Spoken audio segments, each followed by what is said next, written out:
Alam mga kapatid, ilang beses nang dumaan sa newsfeed ko ito, hindi ko lang alam kung totoo. Alam niya naman marami ko ano-anong post na hindi natin alam kung totoo ba o hindi.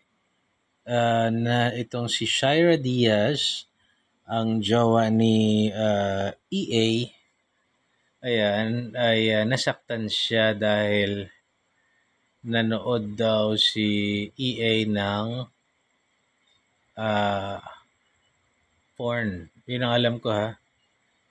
Yun ang, ewan ko. Well, well,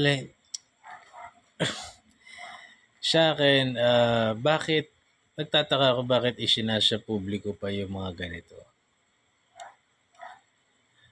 I mean, well, sabagay, ang pag-celebrity ka kasi open book ka, maaaring na-interview sila, na-confess nila, o na-kwento nila. Or maaaring gusto nila na gawing inspiration na yung story nila na huwag manood ng porn, ganyan, or kung ano mang lesson, ano. Pero, ito po, hindi ako nag-advocate manood ng porn, lalo na sa mga kabataan. Lalasunin kasi nito ang isip nyo. Pero kung ikaw ay nasa tamang gulang na, I cannot judge you. I think it's part and parcel of being a man. Especially kung nag-decide kayo na kayo ay mag-sex after wedding.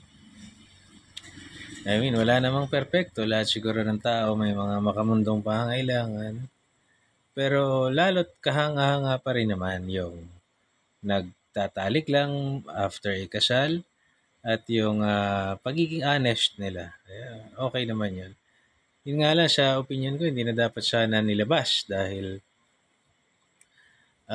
usapin na lang ito sa pagitan ng mag-partner.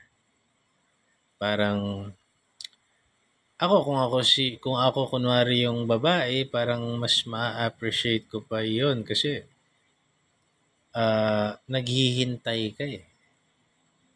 Alam mo yun, gusto mong hindi mo ako pinipilit na ibigay sa'yo yung mga bagay na hindi ko pa kayang ibigay hanggat hindi tayo kasal.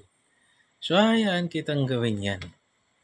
I mean, yeah, opinion ko lang yan. Parang, siguro sa pananaw ng iba or sa akin din, maaaring medyo OA. Pero, it just goes to show na okay yung values niya naman. In fairness to her. No? So, anyway, God bless everyone and sana nag-enjoy kayo sa panonood ng video ito.